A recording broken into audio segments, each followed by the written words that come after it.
Good afternoon, good morning, good evening, whatever time of day that you are listening to this podcast. Welcome to the Fresh Bunch.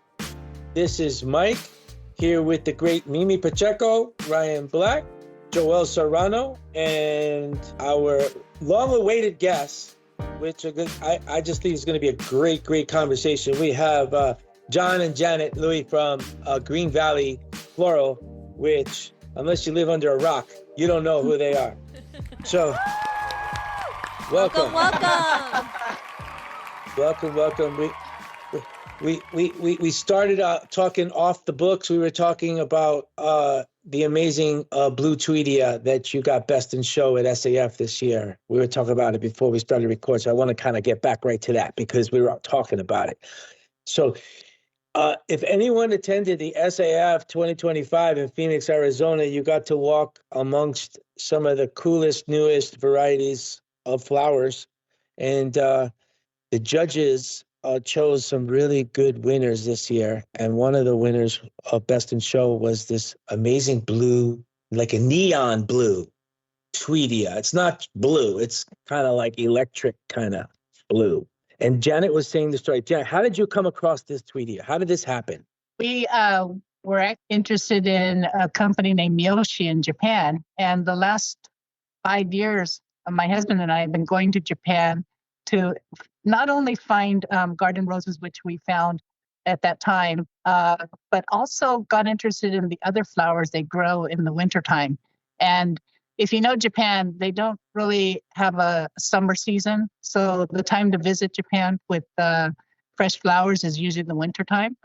And one of our trips was in January. We'll get into strawberries a little bit later, but it was about growing strawberries in the wintertime. And along that trip, I would always introduce or get it together with my cut flower friend and try to see what other flowers I could find. And it turned out our breeder of the strawberries actually knew quite a bit about cut flowers in a different part of Japan and led us to several varieties that we're very interested in. And one of them was that blue Tweedia, which also grows in white. And there's one breeder that they introduced us to in Shikoku, who we visited, and he showed us some of the techniques that he's using to get longer stems. So that was it. I said, once we have that going, we're going to have a crop. And I wanted my husband Curtis to plant it, and we did. So that generally Tweedia does not come long stem. I have not really seen it long. What are you expecting to have in your length? We've actually seen some 60s. So 50s are normal now. We're trying for. I know that the standard size is 40, and we've been getting away with a lot of 40s, but we know how to get it to 50. We've decided, because people don't necessarily need that long length, some of them have requested it, we just have two standards, basically, the two grades, which is nice. And the white one is also in production now? You have the yes, white? It is. Oh, wow. And we did a poll with everybody and said, how many white to blue? And we decided at least 25% white to 75% blue. Give us some time. We have a second crop coming in about 2 weeks, but the whole bulk of it is actually being replanted. So spring is when we'll really hit the show running with Tweedia. Okay. Well, I told Casey to get in the front of the line on the standing order list. I hope you get it. Hey, that word is music to my ears. I haven't heard standing orders in a long time, guys. I'd like to hear that. But Janet, when Janet walked into the room with Michelle, I believe it was Michelle, your daughter-in-law, when they walked into the OB room, Mike, everybody had to stop and look at what they were bringing in, because the colorful dahlias that were coming in there, and I helped along with Tracy, and Tracy was all in love with how they used the tubes to transport all of the stems, and she had like a unique right. That's the gerberas. For the gerberas, right? But everything was just so colorful. I mean, I have to say, there's got to be something in your soil that you get these colors, because all of them were so vibrant. Like, not just the Tweedia, the dahlias, the gerberas, everything was beautiful. Thank you. My mom's probably stoked to hear that, because you hadn't done a SAF Outstanding Varieties for like 10 years. Right. 8 years. Yeah. It's been 9 years since we had been, and the last one was Maui, so that was a fun one. And then we just kind of took a break. But you were a judge. COVID happened. You were a judge, though. We went. I was last year, Yes. and being on the board helped kind of facilitate that. It also told me I should stay out of the show until I'm out of that. So now I'm kind of free to do my own We had thing. too many good things to not enter, and For I think my sure. mom was like super excited to showcase, because we're at a point where we're like, hey, we're growing a lot of different unique things that people don't know that Green Valley Floral had, and it was like the perfect time to go. And we just said, okay, hey, we're gonna try our best. And I grew up kind of seeing my mom do it, but not understanding what the competition was about at all, when I was young. And I knew that for the months leading up to this, it was like a super intense time at the farm, because everybody was focusing on these certain little plots where they would grow, flowers just for the show. So now got to be part of it. And it was the first time I'd been able to be like on the logistics back end. I didn't go to the show, but just prepping it, we gave my mom a send off with Michelle and things. It was pretty cool to see. So it was awesome that Michelle was with her, because you could tell the excitement. And like Michelle, I was telling her, Michelle, do you know who Janet is? Like, she's like a floral legend. And it's so funny because she was like, my mother-in-law's a legend. It was very cute, very, very cute. And it was just really nice to see, beautiful to see a family business grow like that. It absolutely is. Exciting. Yeah, those dahlias though, it was a pretty fun one to enter. And I thought, we had some good varieties, and then the Tweedia, of course. And it was cool to see it from our end, but we were proud of my mom for sure. And Michelle. Yeah. So, and I understand that the breeders in Japan, a lot of the growers and the breeders, from what I understand, are not necessarily in it for just money. They're in it for more like a competition of quality. Who could produce like the absolute best, and who can, figure it out? Is that kind of true? When I first went to Japan, I thought I could sell my garden roses to Japan. I thought, I was naive. I said to myself, I'll go and show them I could grow year round, and the varieties that they're used to, and they were David Austin's at the time, and I could go and supply them. What we found though was that each grower was a kind of a breeder in themselves. And if they had survived that many years of growing roses, some of them were actually breeding some of the most unique varieties. And it took the second trip for me to realize that they actually have product that's never left Japan. And think about it, that it was all being provided for the retailers in Japan, own consumption. So the prices they were receiving from their own customers in Japan were what I was looking forward to getting from my customers in America. And so I said to myself, and really my husband's the one that had the eye for it. Said, these roses are amazing. You should look at them here in California. And so we ended up importing their product in to start growing ourselves. And so that's kind of been our niche of where garden roses went from 2012 on. We were David Austin rose growers to begin with. And then in 15, we decided to start bringing in some of the Japanese just to test. And we did an introduction probably about COVID. So. And they're very picky on who they allow to have their varieties. Like, it's like a super big thing. Like, they don't just give it to anybody. They almost have to qualify, in some ways. A big part of their program is to work with co-ops, and the co-ops are hard to. They're actually very patriotic, and they want to just protect Japan as much as they can. So they don't let anybody in. You have to actually find those people. They let Ryan in there to the trips, luckily. Ryan was just there. That wasn't a breeder. That was just a little mom and pop sweet pea farm. Well, that's still cool that they let you on the farm. No, it was awesome. Sweet peas are hard. There's a lot of labor involved in that. Yeah. And we realized that's something that I don't think we could actually afford to do here. It's so labor intensive. It looked like tough work, and I think it was just 3 of them there doing it all, and they've been doing it there for 30 years. It seems like, at least. So it was really cool to see for sure. Yeah, they're probably having the same kind of issues with generational. Who's going to take over? So. Yeah, they were older. Mm-hmm. Mm-hmm. That's a big deal. I don't think that's a big deal no matter where you are. I think when it comes to the flower business. I agree. This shit ain't easy. This is it's getting more and more difficult. I mean, as a domestic grower, I mean, hats off to you guys for all the battles. You're in California, and there's all these weather issues and labor issues and political stuff and all kinds of craziness that's going on. It's like hoping everybody hangs on. It's some days it must be really crazy, and to operate your farm with the diversity. And to keep trying to plan and come up with new, cool, unique products that people are going to demand takes a special person. But the strawberries are more demanding, right? Your strawberry farms, or no?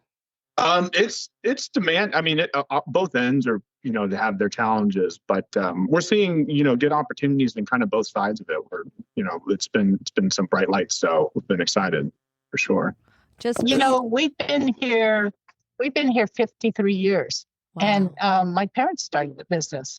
And 53 years. Yeah, 1970, well, I guess 52 years. But they started in 73 opening a business that they couldn't even speak English. I mean, they were growing they were growing with all their friends. I mean, there was 60 families in Salinas settled here and started growing carnations. My dad actually had the propensity for roses, putting roses in the ground. And he was a good grower. I mean, known for hitting the holidays, which is always Valentine's, and then followed by Mother's Day, then pruning back in the summer, and then coming back again, doing it all over again. And all I saw my parents do was work. That's all they did. I had two younger sisters, and none of us wanted to do that when we came back. There's no way. It's like, how is that going to happen? So I think that's what happened to a lot of families. They went first generation, the second took over a little bit, but once Colombia started coming in, it was hard. They didn't see how they were going to change and make their flowers, different from others. And I think coming back when I did, and people already realizing they went through all the good years. I hadn't seen that because I had gone to college and thought I'd never come back. And it was early 90s, like 89, when I came back. And people were already starting to close doors then. And my parents were saying, maybe it's time you come into the office and see what we're doing. Yeah. And I said to myself, I'm not interested, Mom. I mean, I didn't even study this. What do you want me to do? And they actually said, no, you got to come in. And they weren't making payroll then. And they were having hard times paying growers. And they had grown to this size that I guess my dad had planned it, but he had always kept a general manager who spoke English and did all the business work. And that guy was let go about the same time I came in. So they didn't know what to do. And I didn't know what to do for sure. And I immediately got engaged and I said that I'm going to leave, Dad. And he talked to both of us. And he said, we need you guys here. Give it a year, give it 2 years and see what happens. And now we're here 35 years married this year. So. And now John's there. And so he's solidified the third generation now. So he's been here 5 years with us. And we can actually see the tide turning again. It's really funny. 30 years ago, it did kind of turn for us. It was hard. We were definitely the grower's grower back then. Nobody knew Green Valley Floral. It was really like starting over. And I say grower's grower because Matsui was there selling to Safeway, and we were just supplying him at Valentine's Day everything we could and just filling that boxes. We found other bouquet makers, and we filled their boxes, but nobody knew who we were. And my parents' idea was, if we could grow it and we could sell it with our own product, we'll make it. And that was their answer. It's like, okay, what does that mean? We're just going to go. So we had to figure all that out, change our product line, and redo all that. The last 30 years was that. And one of the biggest things was building out like the wholesale, because as a grower's grower, it was difficult to kind of be Green Valley. And we were easily interchangeable, right? But it's not, I mean, what I've learned, I grew up and didn't really understand the business at all, besides just running around the farm. But what I've now seen, what my mom has developed in the last 30 years, of the connections nationwide, shipping, to every wholesalers in every state. I mean, it's a big network to build, but something that my grandparents, who don't speak English and didn't go to high school, it was hard for them to do. So it was kind of that natural progression of had to change something, and that's kind of what I've seen. And that big change in that last 30 years is kind of what kept things going here for us. I have to give credit to my husband, though. If Curtis had not come in when he did with us, I don't think we could have made the changes. Because, again, I didn't know greenhouses and such, and he didn't either. But his attitude was, if somebody else could do it, I could do it better, right? So he learned it by bringing in and going out to getting consultants. And he made an effort to learn from Holland how to grow hydroponically. That's something my dad didn't do. And once we conquered that one, the next step was changing the product line, changing the mix from 70-30 on the reds to the colors to 50-50. And then therefore, eventually growing garden roses and no red roses. That kind of, progression took time. And we were studying that as we traveled a little bit and found out what other people were doing. And I think leaving this area and to explore made the biggest difference. And investments in the business helped to create a business, because other families weren't doing that. They were just doing what their parents did. So that's kind of not, the way to learn. You have to get outside and see what's going on. Just for the record, my dad runs all the production and greenhouses, farm side. So he's not here right now. He's off on the farm somewhere. But my dad married into the family, and he was actually a CPA by trade for a really large accounting firm in San Francisco. So had never really even touched dirt in his life. Had definitely grown up in the city, but kind of came into here and said, "Wow, this looks fun and interesting, and I'm not working in a skyscraper." And he ran with it, and that's kind of how they built and brought in these new ideas. It's kind of a fresh perspective, I guess, back then. I think CPAs has been a pretty common transition thinking job. that, A lot. yeah. We've had a few different people that have gone from accountants to flowers. Yeah. So there's something there. And we have to talk about Janet and Curtis being food influencers, because I could never eat a strawberry the same way again, because they taught me how to eat a strawberry. What do you mean? What did they do? That was thanks to another little podcast that we did. Okay, so apparently there's a certain way you have to eat a strawberry. They also grow strawberries. Right. And their strawberries, I mean, I'm going to have to make a trip to Salinas just to try it, because I'm a strawberry fan. But you have to eat berries. Curtis says that if you're going to eat a berry, they don't grow apples. They grow berries. So if you're going to eat a berry, you have to put the whole thing in your mouth, because you get the tart and the sweet at the same time. As opposed to how else would you normally? A lot of people eat the strawberry like the tip. You hold the stem in your finger. Right. You hold the stem in your finger, you take the first bite. You eat it the whole thing at I don't the really time? eat like strawberries that much, Oh, but when I okay. do, I'll eat the strawberry. No, Well, a that lot of explains it, because usually the first bite of the strawberry isn't great. Is that because that's the tart part? Well, Yeah, exactly. You need the whole berry. I've been screwing that up That's forever. so- I don't know. So sliced strawberries is wrong. You can't even do that. Well, sliced strawberries are well, fine it's just, if you're slicing it like diagonal, right? No, Like I kind of want to That's know all of the right. strawberry hacks. What else? What other strawberry hacks do we have? Getting the full profile. Yeah. Well, okay. Another one, is you got to find the red berries. That's really where the sugar is in a red berry. If you get a green berry, it's not going to be. It's darker the berry. that's when it develops its sugar. So if you're picking strawberries, you got to find the red stuff. Okay. I don't know. I know that there's a pretty good amount of strawberry production in Florida. So if you can go to a local strawberry farm and ask them to pick red. That's the way you want to do it. The grocery store's tough though. They pick green. We have a U-Pick it opens in October, November. So yeah, I'm gonna take a video and let you know. Yeah. I like Redder them the tart. better. Not too sweet. I don't really like them that sweet.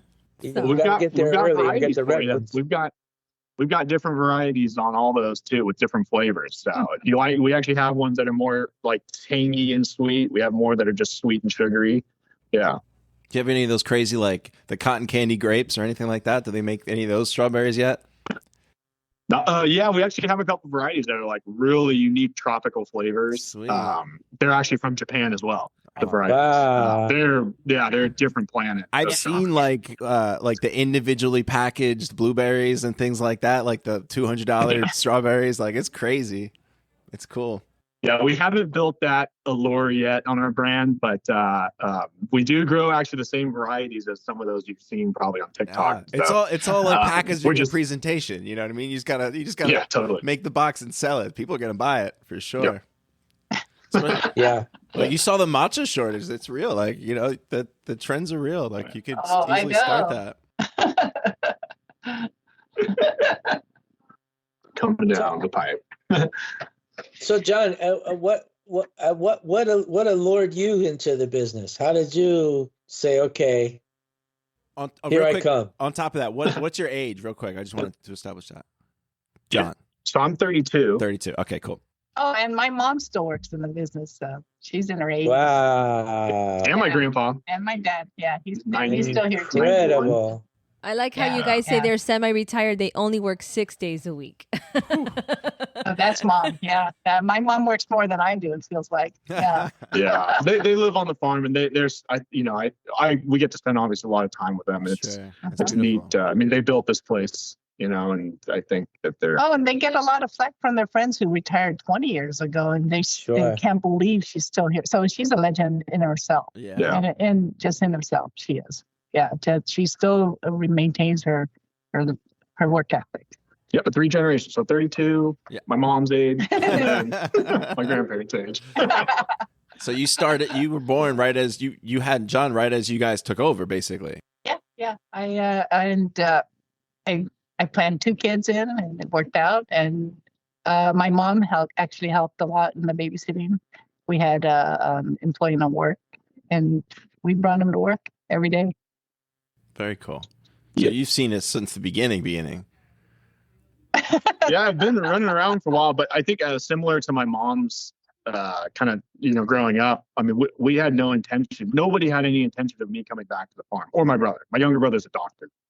I mean, we were given every chance to do something outside of the farm. So whether we were growing up playing baseball, football, or, you know, golf, things like that, or going to summer camp. I mean, my parents, we would work, of course, growing up, we would work in the business, but we were always offered the chance to go away. And my brother and I both went to school on the East Coast of college. We studied things not in agriculture for sure. He's a doctor, and I studied finance and economics.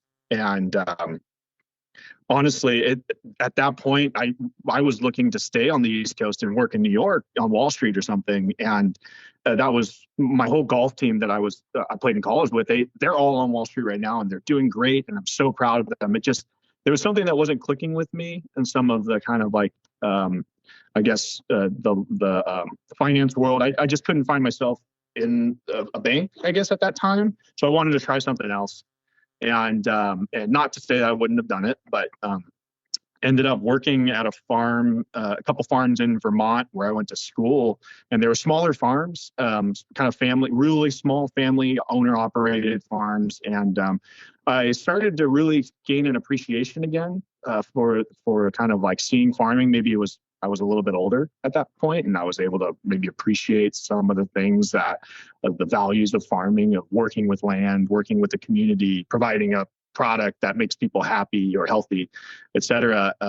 And that kind of drew me back into the industry. I was fortunate for that. And it was, I guess, just seeing it at a basic level, maybe seeing it when I was a little bit more mature, and being able to appreciate things like, and seeing other ways to make a living. And I just thought, give it a shot. So that's when I kind of decided to come back into agriculture. John was recruited by the head guy at the biggest produce company in Salinas.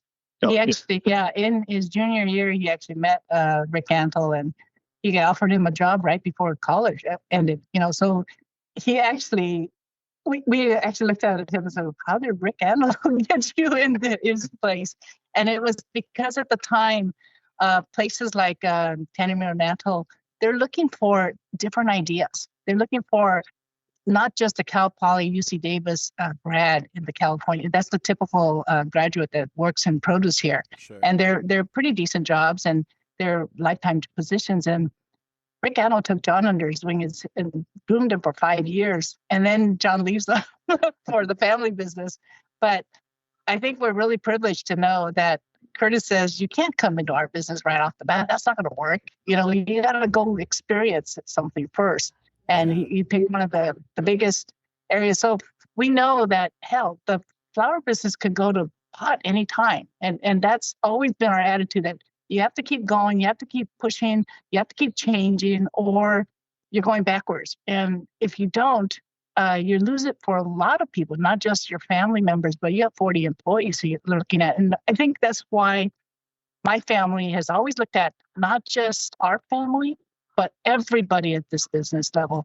Every employee here matters. And if you're not doing it for us, you're doing it for them, because they're the ones that made Green Valley Floral happen, not just us.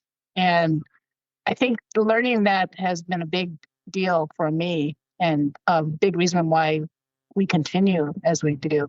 And we keep changing as we do, because we have to, not just because we want to, but we have to. Yeah, that's an uncommon approach. And a lot of times, especially when a company starts out kind of in the beginning, you have this basic nucleus of people, but as you grow your business, there's more and more people that get added. And then it's not so personal anymore. You don't, like, I'm almost ashamed. Like when I'll go into my warehouse, there's always somebody I don't know.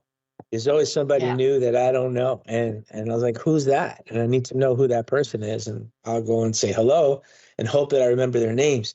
But like 40 people, it's not easy to remember everybody. You know, it's 50 people, 60, whatever the number is, it's important. But that one person will be affected if you know who they are, and that you say hello to them. And that's been very important for me in my business, and I guess for anybody else that it matters to. But there's some people, like, you know, I'll tour farms sometimes, and I'll be like with an owner or a manager or something, and generally you could tell who's who, because they'll just walk you through and won't acknowledge anybody or anything. And then there's the other one who doesn't matter that they're spending time with a customer walking you through the farm, but they'll take a moment to say hello to their people, and he might even introduce you to their people. And that for me is really, that turns me on as a buyer.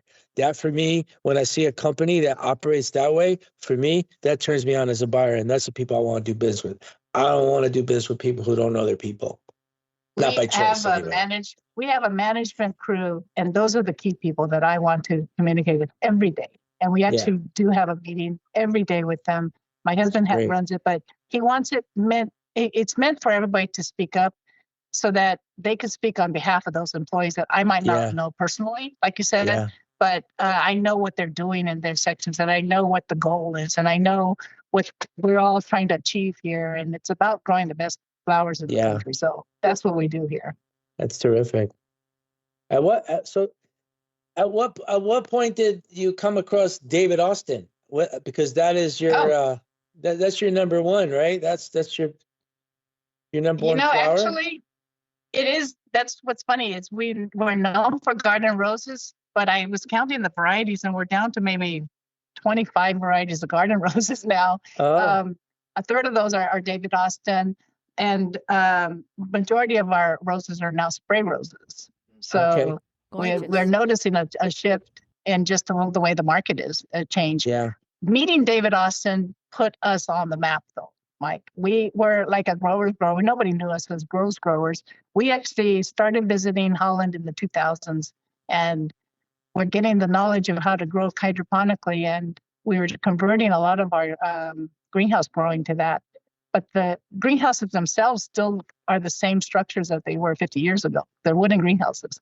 What we've done differently is actually invest in keeping them propped up.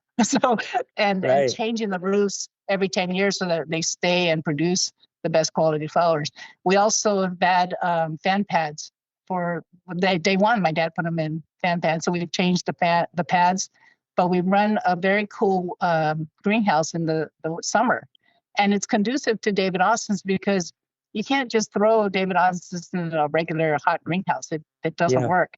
And being chosen was one of their surprises as well. I think David Austin's grower at the time was a guy named Tony. He says, these are really old greenhouses, and you guys are growing the best quality. What happened? We'll go back to where you met Nathan. Yeah, so it was back in 2006 when we went to Holland, and he had a little booth. It was a lady named Helen who was running this little booth out in that IFPA show that they had every year. IFTF. Okay, IFTF. We had two, and we found them in a corner, and they were just taking signatures of names of growers who wanted to trial. And I think of the 6 growers in California, we're the only ones that didn't give up. So we got chosen. Was that when they were evolving from shrubs to cut? When they were trying to produce cut? Okay. They had exactly 4 varieties that they gave us, and 2 of them we knocked out right off the bat because they weren't producers. And we left the 2 in there. They gave us 2 more, and it took at least 2 years to actually be allowed to sell them. So when we did, it was a hard sell. Our garden roses back then in 26, 28 was a hard sell. But I found a wholesaler in San Francisco who's just started to take all of my 2 varieties that I grew, Phoebe and Juliet at the time. And I said, what's going on? And why are they taking everything? And it turned out this flower shop was, or 2 flower shops were actually naming it as their own exclusive rose. So they wanted to grab all of it so that nobody else had it. And I said, okay, that's a way to start. So I have my mic on mute because the FedEx guy is here and Sid's going berserk. Sorry. Yeah, but from what I understand, like the David Austin kind of gave us, kind of a little bit of a different kind of that unique thing, for when sending us off into garden roses, where it's a little bit more, unique varieties, having the fragrance, a different style of opening roses, because we've been growing roses for a long time, right? I mean, since we started, but mostly hybrid teas, and at that point there was a big transition to, and this is really when it kind of set off this trend in the last 20, 25 years of searching out for these unique varieties, whether it's dahlias, Tweedias, garden roses, spray roses. It's trying to change and find and travel to find these different things. That's amazing. But you guys don't do any of your own crosses or breeding or anything, right? Are you doing any of that? No. Playing around? No, there's a lot of trial, a lot of testing, a lot of testing varieties, but definitely we it's the relationships with these breeders where we're able to find whether it's tucked away in a mountain in Japan or at the IFTF, but it's kind of gaining that trust with breeders, allowing them to bring the stock back to the farm and testing them through a pretty rigorous process to just make sure it hits all the boxes, and then you take that risk of planting more of them. So that's from what I've seen in our history, it seems like the kind of last 25 years has been the main focus. Yes. Do you guys always do an extensive testing before you take the risk of putting in a new variety, or sometimes you just said, let's wing it and see what happens? Most of the times we take a long time in deciding to get it, because once you put it in, it has to be there for 5 years minimum, and if not, you've made a big mistake. So we'll take a little bit more risks on stuff that are a little bit shorter term crops, like like our Tweedia, we went pretty big on without knowing a whole lot besides visiting some growers. Dahlias too, we hadn't grown dahlias, but the roses, it's a much more of an investment. It's 5 to 7 year crop, and it's it's a lot of real estate to tie up for a while, so you got to make sure it works. Is the dahlias 52 weeks? You have We're trying. Year-round? We're going to be lighting them starting in October. Yes. Nice. Are there other products that, that people haven't heard yet so far that you've listed? Tweedia, dahlias, gerberas, spray roses. Yeah, gerberas, spray roses. Yeah, gerondos is kind of our newer item there. I mean, we've always grown gerbs, standard gerbs. Like that, these gerondos. They had an orange gerondo at SAF. Oh, yeah. That was killer. The orange one. So I was like, I want to introduce the grande multi, which is another word to say orange, but also red, white, hot pink, and they're going to be a larger, standard size Geronda. Wow.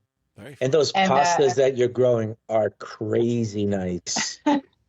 Those pastas are crazy nice. Oh, yeah.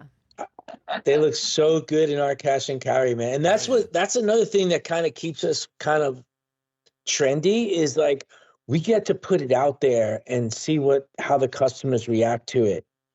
You know, we kind of get a good feel for what we should bring in on speculation to ship out of Miami, just from what we see the customers grabbing in Miami, which is cool. No, that's been great to test out these new things and stuff. And some of those are kind of all newer things that we've never really tried before. Seems to be some good traction. So we're expanding on those. Our mini calla program, that one we went pretty heavy on right off the bat. It was like last year or two, and that one's been screaming through the production's been great. Quality's been amazing, and we do that mostly kind of local on the West Coast here. It's been fantastic. That's been fun. Yeah. Is there something that you guys wish you could grow? Well, we're going to go into snapdragons next. There we go. And it's because there's been, it's back. No snaps. There's too many growers are going out. So years ago there was you could get snaps almost anywhere on the West Coast, but the number one brand I remember was Snap King. Remember that guy, Snap King? Snap King. Yeah, I don't think I remember that guy. I think it's. They used to have a brand, Snap King. I remember on 28th Street we used to have piles of it. Snap King snaps. Yeah. Back in the day, that's the only place. So, Mike, how long have you been buying out of? How long have you been buying out of California, Mike? Your whole career?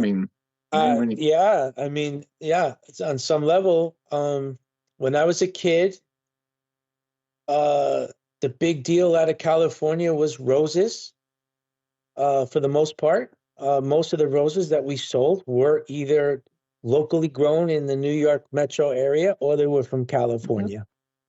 I remember another big deal was Marguerite Daisies. I wish someone would bring that back. Marguerite Daisies was a big seller.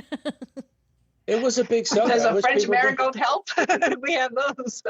No, but I remember as a kid on 28th Street unloading those trucks from California, and California was probably 75% of our inventory. It was huge. It was huge back then. And then came the Visa Rose. And then came, some carnations and status and pom-poms started to come in from South America. Right. And, there also was a huge production in Florida. So you would get your baby's breath from Florida. You would get gladiolas from Florida. You would get all your pom-poms from mostly from Florida. I'll never forget, my dad's friend was Mr. Wigglesworth. The name just sticks in my head. Wigglesworth. And Mr. Wigglesworth. He was a grower in, somewhere here in Florida. I don't know where, but my dad was good friends with him. And they used to come in these giant boxes. The roses used to come in these giant styrofoam boxes that, I remember. I was the most popular guy on the beach day because my friends would say, make sure you bring one of those coolers. And I remember all that. So I've been around California flowers for 45 years, my whole life. Yeah, that's great. That's neat. Yeah, I guess Ryan, you're asking of other things to grow too. I mean, I think right now we wish we could grow more some of the more seasonal field flowers. Okay. And the only reason I say wish is because we're kind of, we've got a lot of new projects we've started. Yeah, no. And we are definitely, So I mean, our next step would be offering some of these more unique kind of California field flowers that are sounds like a little harder to get. But we see a lot of opportunity in that. We're fortunate we have a really great growing community around here, just in terms of great access to good land and good water. So that's our next step, is trying to just slowly, go into those and test them. We did a trial this year of 350 different varieties of open field flowers. Wow. So that was Yeah, it was cool. It was a 1 acre deal, and it was a great fast track learning process of doing like 6-foot plots of 350 different types of cut flowers we've never grown. Wow, that must So have been Wow. beautiful. That happened during SAF, Mike, so you and I couldn't be there. Wow. That's Yeah, it was that open house time. incredible. Yeah, and So- I have to give credit to Express Seed. They're a seed company, a company that brokers seeds and plants and things like that. And they have access to breeders all over the world. What they were doing was a showcase of their breeders and their distributors that they sell for. And so they hosted, in conjunction with us, basically, we hosted this trial on our farm. It was a 1 acre deal, and they had all their customers and breeders fly in for a whole week long and had barbecues and stuff out there, and just got a lot of good insight from the breeders. It was a really cool experience. So I guess we did a small, we did a little trial. Yeah. And I guess all these people that came, they offer all kinds of technical assistance and to advice and things that you would have to kind of figure it out on your own if they wouldn't show up and tell you big time. It was like crazy. The fast track of like knowledge, and like me, my dad, and all our growers were out there once a week just following the crops. Like, yeah, this one's working. This one's not working. This one's easy to harvest. This one's not easy to harvest. We're getting 30 bunches to a square meter here. We're not getting 30 bunches to a square meter. So it was awesome. And it's actually our 3rd year doing it. Like I said, we've added a lot of products, and our greenhouses are pretty maxed out. So now we're looking into, just kind of as we see demand for some of the field flowers, the California ones, we're going to try and inch into that on the greens and the flower side. So it's been exciting.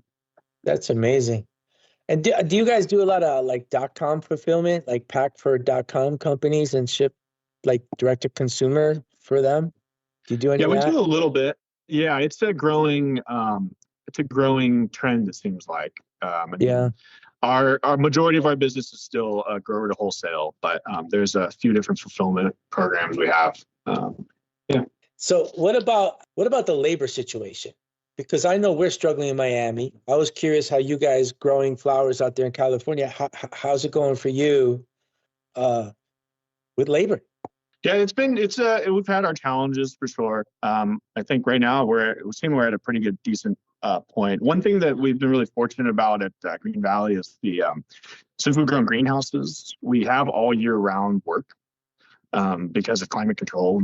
And most of the industries around here are produce, and it's seasonal. Yeah. So, because we get a decent amount of rain and cold up here. So what they do is they typically move the entire, whether it's lettuce or strawberry industry, they move, they'll be here during the summertime, and then they'll move all of their operations to Arizona or Mexico. So what's challenging for the employees is that there's only a 6-month window where they can work, or they have to travel to Yuma. So what most people end up doing is just kind of just working 6 months and then trying to make ends meet until the end of the winter, basically. But so Green Valley, we're fortunate that, providing all year round work, we attract quite a few people because they're interested in getting a paycheck every week. Yeah. And then, working inside, standing up, because all of our hydroponic benches, they're all raised beds. Even our strawberries, we grow them on benches that are at basically your face level, so that the berries hang right where you would want to harvest them rather than bending over. Yeah, things like that. It's, I think we've always been cognizant, because we're really tied into our work, our workforce and our place of work. We've made these changes to try to work with those labor, challenges and attract people. I mean, we've got some of our head growers have been here for over 20 years. We've got Ines, who's in a grading department. He's been here for over 40 years. He started here when he was like 16 years old. We have a lot of people that have been with us for a long time. Since my grandparents started, they were literally like, Ines was like my grandfather's like right-hand guy, and he's still grading and doing great quality work. But yeah, so those are the things we've had to do, because labor is a struggle here. Don't get me wrong. It is a challenge. It's our number one expense. Of course. Yeah. And always training and educating our priority, and making sure people walk with something, come back with something, trying to be efficient, but efficiency, and do it for the company. We're doing it as the company. We're doing it as a team. We're walking with purpose. We're doing our work with purpose as a team. For our all the goals that we share, basically. So, but yeah, it is challenging. I mean, between that and water, it's those are a couple of the challenges facing in California right now is labor and water. Can you explain to the listeners what kind of struggles you would have with water? Because I'm sure many people don't know. Yeah, sure. So California, I mean, we've been in the news a little bit about drought, of course, and what it is basically we're not getting enough water from the rain. We produce something like 90% of the lettuce for the entire country, our valley or parts of California, and same as like the almonds, the citrus, things like that. So what happens is I think what we're seeing is California maybe didn't have the resources to provide food for 350 million people, but for a long time we've been doing that, right? So, I mean, California realistically has imagine that 350 million people being fed from here. Incredible. I mean, you wouldn't believe the amount of lettuce and strawberries that's around us right now for like 6 or 7 months. We produce the entire country's lettuce and strawberry deal. But I think basically what we're finding is that there's a finite amount of water, and maybe our aquifers weren't intended, or our amount of rain that we get per year wasn't intended to produce for 350 million people. Yeah, so I think that's kind of what we're hitting, and there's obviously struggles because there's a lot of big businesses and a lot of food is dependent on this water. So there's now, of course, the talks about conservation, regulation, how we can spare that water. I think is your water supply from a well? Ours is provided by well, but we actually also recycle 100% of our water. And we figured out capture the rain, you capture everything. Mm-hmm. Yeah, what we do is by well, but we actually take the water that comes through the irrigation and collect that, and then rerun that through with by cleaning the water and recycling it through the system again. And we actually recapture quite a bit of fertilizer, and we're able to manage it and make that work in our system. Wow. That's a lot of work just doing that. I guess. Oh, it's a crazy amount. It's a crazy system. But yeah, it's actually twofold. We save water, and then our water quality is actually better. Yeah. But yeah, Mike, to your question about like the supply is we get it from the well, the groundwater, which we own wells that we can pump, and we just basically have to pay the electricity to pump out at the moment. And then the other part, a lot of other farmers, they rely on something called surface water, which is from government-owned reservoirs or canals and things like that. So the government has built, the federal government's built dams in the mountains to collect water, and then they control that water and disperse it to farmers through canals and systems. So there's basically 2 types of water: private water and then public water.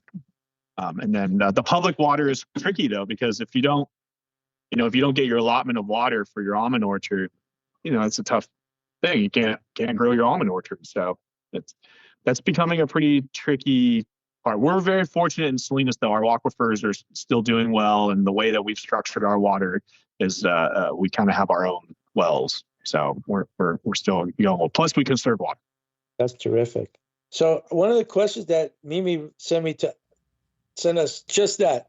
You're supposed to just say it organically. You're not supposed to Mimi say. No, but I want to. But he's talking about that right now. The Salinas Valley is such a unique place. How does your location influence the quality of your flowers? You just answered that question. Yeah. No, I know. Yeah. No, I'd have to ask you. Well, it's mostly the climate. We got the best climate in the world too. Yeah. Yeah. I remember the first time I was there. The first time I was there, I went to visit Alex Cozzolino. You know him? Cozzolinos. He grew marguerite daisies actually, and his land. We're always talking about marguerite daisies. Bay Area. No, but his land. I remember as a boy, and his land. I must have been 18 or something, and his land ended right at the ocean. So beautiful. Yeah. Yeah, right. So beautiful. Probably Like near Watsonville or a Half Moon Bay. Half Moon Bay. That's where it was. Yeah, Half because Moon Bay. we're about 20 minutes inland, but still get the breeze every afternoon. You get that breeze from the coast. And it's Wow. always, my dad calls it natural air conditioning. Natural air conditioning. It's sure to come in every day. Yeah. But yeah, that's all right. That's another one of the definite, benefits of the Salinas Valley is this cool weather. So right now it's a little bit warmer today, but we typically anywhere from 65 to 75 degrees all summer long. Yeah. Which is pretty rare if you think about the U.S. I mean, and we don't get, this can be a detriment, but we don't get rain during the summertime either. Uh-huh. So between those things, we've got abundant soil, we've got good water so far, and we've got really good climate. And that's kind of what makes the Salinas Valley in terms of these cold weather crops. So like cut flowers is a great crop to grow in this temperate weather. Lettuce and strawberries are all cold weather crops. Says here, Mike, if you were to visit again, says artichokes. Says you guys are known as the salad bowl of the world. That's what it's called. Salad bowl of the world. I think they're hearing that for the first time, I think. It's all the cool. It's all the cool nights. So we don't have any warm nights. They're always down to the 55, 60 every night here. So we're able to rest the plants. That's great get the sleeping quality weather. we need. Windows open. Yeah. That's how I have it up here too. Yeah. Windows open at night. Nice sleeping weather in the summertime. Mhm. I love it. The wintertime is not so nice. The wintertime is like below zero here. It's too cold. Oh, so how far up north are you, Mike? Very close to Canada, I'd say. As north as you you can go. He's Yeah, trying to be Santa we're- for the year. We're about 30 miles from the Canadian border, I guess 40 miles maybe from the Canadian border. We're on the northwestern edge of the Adirondack Park, if that gives you any reference.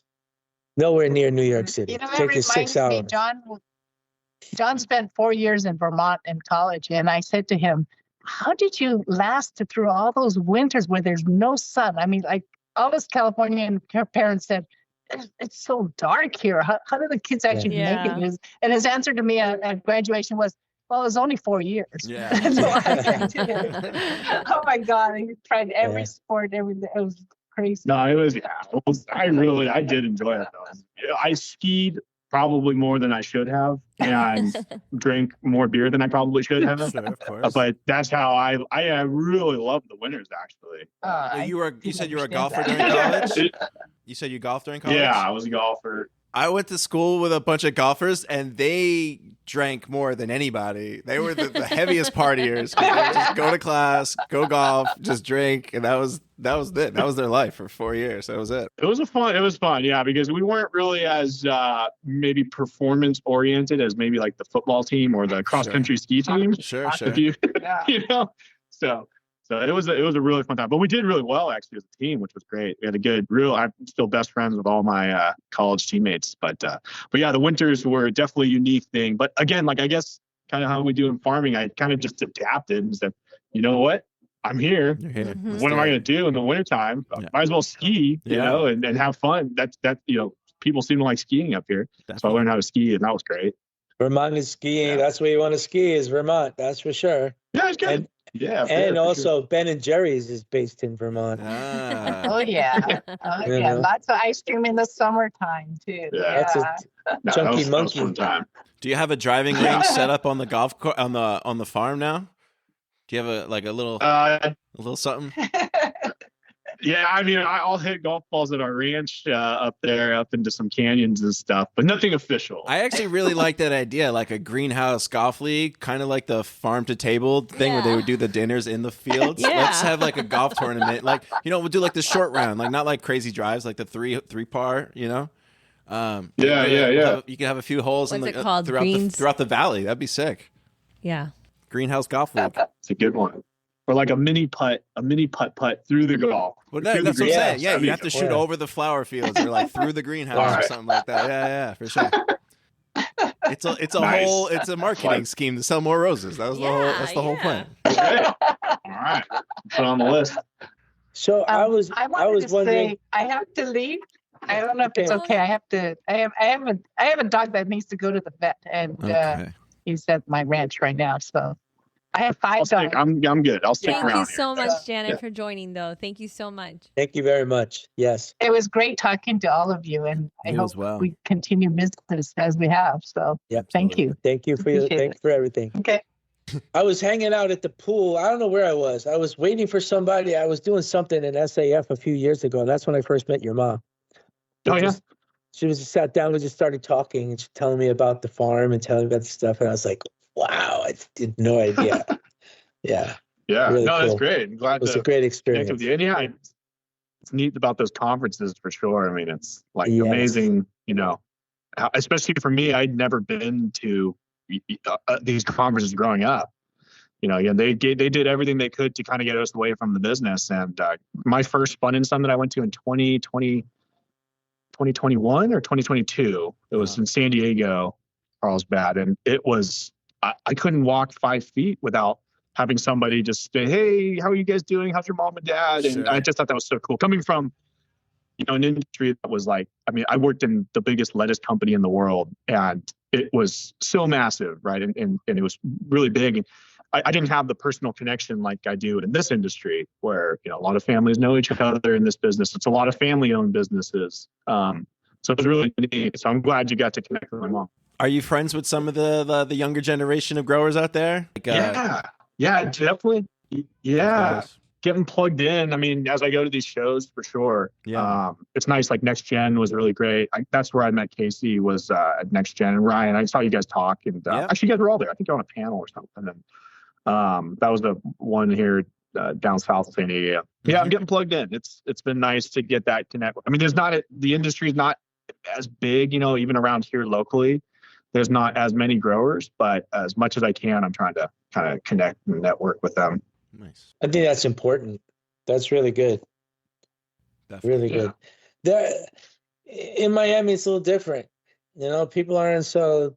The different companies are not so chummy with each other. I think in the grower community is different. The grower community, because there's a lot of shared information, a lot of, help me fix my problem, I help you fix your problem. It's kind of like works together, but I don't see a whole lot of that in Miami. It's a little superficial sometimes, Mike, because we like to say that we are all one big industry, but sometimes it does feel like, they're guarding it up a little bit. Yeah. Yeah. Well, it's good to know, so I can make sure I don't overstep boundaries when I'm at conferences. No, like, hey, but you know guys, what? you guys want to all go get a drink? It's funny. It doesn't work at conferences, right, Ryan? I wouldn't say it works at conferences. Like everybody's the best friendly for everybody at conferences. Yeah, the conference everybody's friends. More like, go back to the office. Yeah, it's when you get back to the office and they're like, "Okay, can you help me here?" And then, "No, really, I can't." But I don't think that happens with I think it's almost a lifestyle thing too. It's East Coast versus like East Coast, West Coast kind of different. There's a way different vibe from Woofs to Fun and Sun. Like the energy of like the people in the room and stuff. It's a very different vibe. Right. And when you're in California, you just feel like even there, it's like you give up. Like, you know what I mean? You're just more relaxed, I think. Business is a little bit more. Yeah. Yeah. I mean, one thing I'm noticing, I mean, I'm starting to learn about the different growers, and I'm so appreciative. Most of what I'm appreciative of is the history of the growers who are still around. And, I mean, like listening to your guys' podcast, I've listened to a couple from some California growers, and it was just so cool to hear the history of kind of where the industry was and, what it is now. But that's something I'm really appreciative. So whenever I have the chance to connect, whether somebody is short on packaging supplies or they need a truck, something to go to the airport or something, there's not many of us left, and I do feel a bit of a camaraderie kind of the handful of people that are left in California. So it's been nice. So I'm fortunate for that, for sure. And still learning again, just meeting people and things. I've only been in the business for I think 4 or 5 years now. So is it kind of up You're to over you the to hump. Yeah. Is it kind of up to you to bring in like the new like tech and like kind of new trends and things like that? Or is there other people in the company that's focusing on that? Yeah, I think we do it as a team for sure. Like Hector in our sales department goes to the shows with us. But honestly, my parents have done a great job. I'm still I'm absorbing a lot right now. I think I definitely I've got a lot of ideas, but I don't want to come in and just, but I mean, Green Valley Floral is Green Valley Floral. I mean, and we do things in a certain way and we have our values, and I'm really trying to absorb those and really learn them.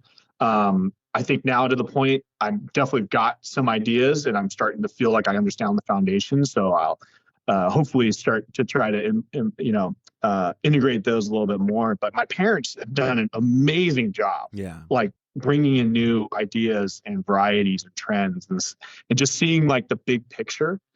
So I lean on them a lot. Some of the things that my dad though asked me for help on are kind of the newer, like the real techie tech stuff, like how to use AI, in the business, or maybe how to use different types of growing climate control systems in the greenhouse and things like that. So we've been, starting to investigate those kinds of things, and he's really open, to these concepts and stuff, which is great. And then I'd also say Michelle, who's my sister-in-law, that's my younger brother's fiance. She's amazing as well. She's so plugged into just kind of trends on the color side and variety side. And she's got a completely different perspective on things because she came from, she's working at Amazon for a long while and kind of has a completely different perspective than a small family cut flower grower. So right now, Michelle is helping us on our marketing, branding, just trying to get into the 21st century, basically on the branding side. Because as growers, we sometimes got our heads in the farm. It's a little hard for us to do that. So, just trying to explain who we are a little bit more. Just trying to take on a little bit of our really great. Mm-hmm. Cool. Yeah. It's been awesome. But honestly, she's just kind of doing some part-time with us right now. And it's just been amazing. So it just keeps her list of things and ideas keeps growing. So we're very excited about that. Yeah. And she's got a wealth of knowledge from a totally different industry than a small cut flower grower in California. Yeah. Well, Amazon's a logistics company first, right? They're everything else falls right behind the logistics. So to get experience from them can give you a leg up in that whole logistics world. Yeah, totally. Yeah, and that's actually her focus was in finance on the supply chain side. So setting up different distribution centers and things. So she definitely helps us out in those aspects as well. Like I said, the list is growing for her for sure. Well, in a family business, you kind of do it a little bit of everything. Yeah. Yeah. That's right. I've heard you guys talk about that in your podcast, and it sounds like you guys are all, wear a lot of hats, the whole team. You guys all wear, and then the flower industry in general. Not just the family, everybody. Jeffrey's doing a lot. No, exactly. Yeah. It's kind of the way our industry works. Wear a lot of hats. Yeah. Yeah, literally. And a lot of jackets. Yeah. What about what's next? Yeah, I mean, I guess, what's next? Yeah, what's next? You guys have anything Yeah. So I'd say the kind of miscellaneous cut flower, like California cut flower, open field flowers. I'm not sure how you call that category, but that's kind of what we're looking into is basically how to grow some of these more outdoor crops. So we're growing kind of our high value, our garden roses, our gerondos, dahlias, things inside the greenhouses. But we are fortunate that we have some land available to kind of investigate and go slowly. I think that's the main key, is not to grow too fast for us to maintain our quality and things. But I think that's definitely on our horizon right there, especially with growing that big trial with 350 different varieties that we learned on how to do.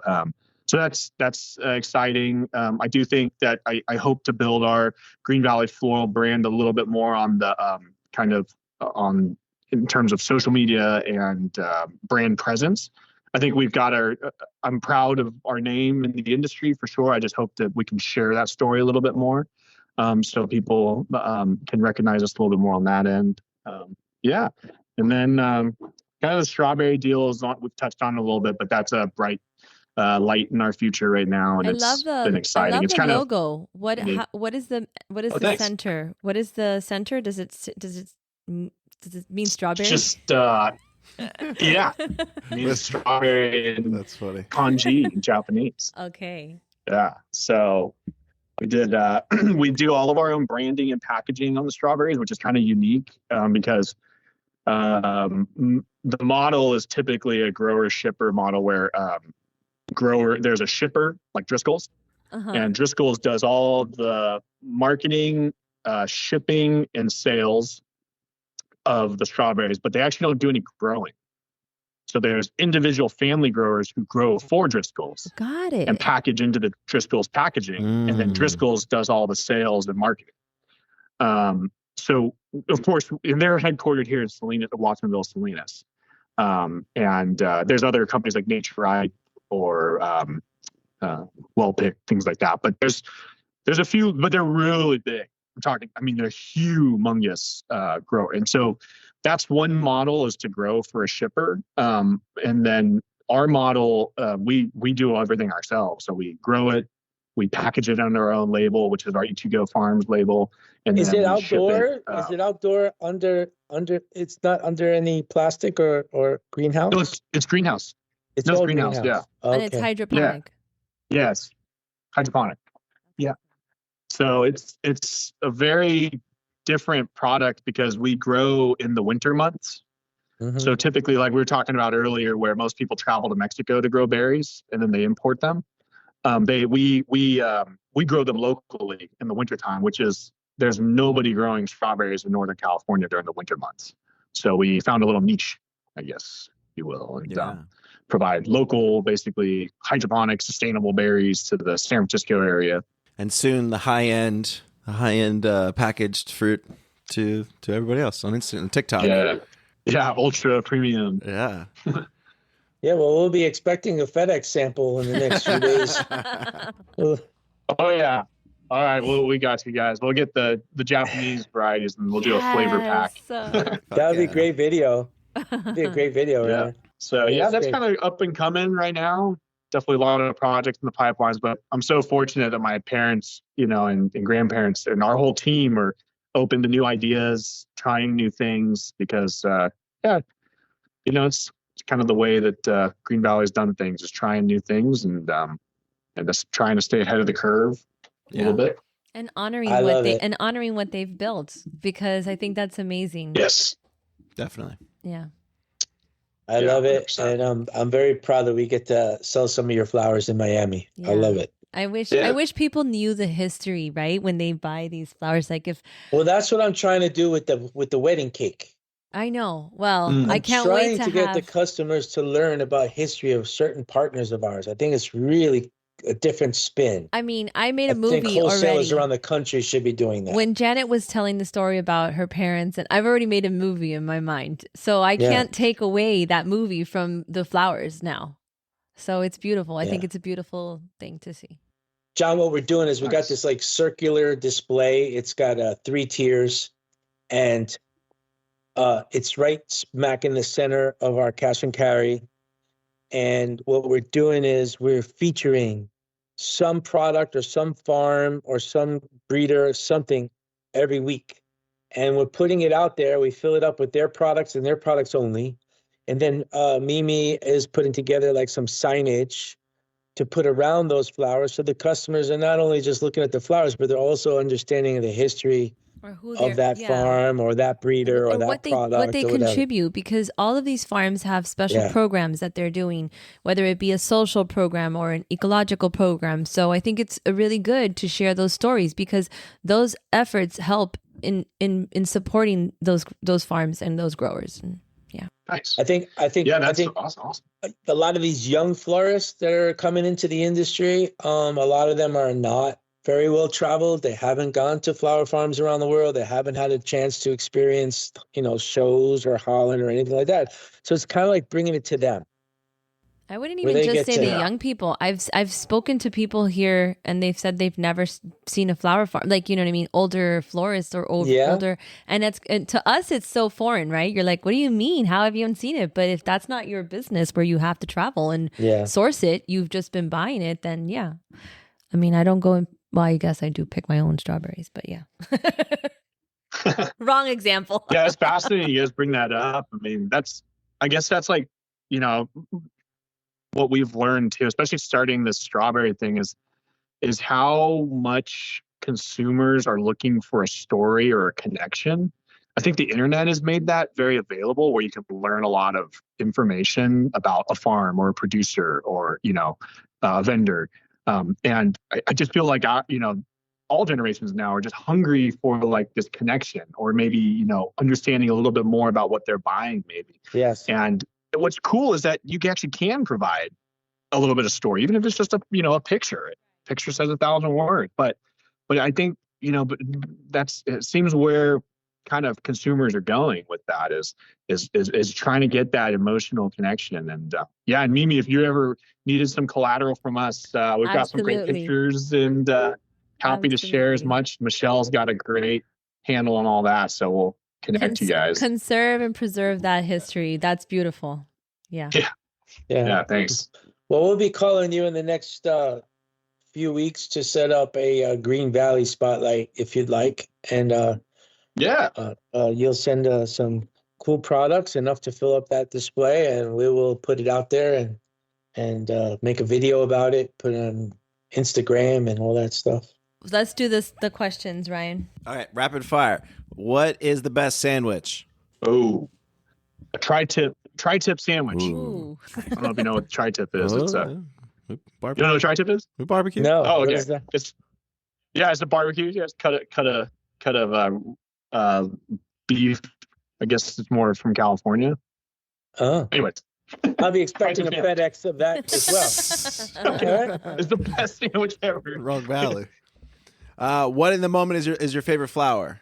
I'm loving our Tweedia. Won't lie. Can't lie. Can't get enough of it. That's right. Award winning. Yeah. If you could have one superpower, what would it be? Love to be able to fly. Mm-hmm. Be everywhere in an instant. That'd be pretty cool. Most underrated flower. I think anything in like the Protea family. Right. I think I really love like Proteas, Banksias, just how long it takes to grow. Yeah. Such a cool flower too. That really we grow some ourselves, and it's pretty fun flower. Not super well known. Most overrated flower. There's no such thing. I love all flowers. Exactly. All flowers deserve good love. Yes. Select a movie, an actor, a historical figure, someone famous, alive or dead, to have lunch with.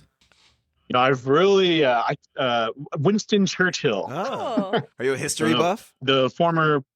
Yeah. I took a class about Winston Churchill long ago, and he was a pretty inspiring person. It'd be a pretty fascinating person to have lunch with. What kind of flowers do you want at your funeral? Garden roses. fragrant Green Valley garden grown. roses, something our family's Green Valley grown, hopefully. What is your go-to late night drunk food? Night out of drinking, what are you going to snack on? Yeah, tacos, specifically from a push cart with a little propane burner on a street corner. Exactly. I had a lot of that in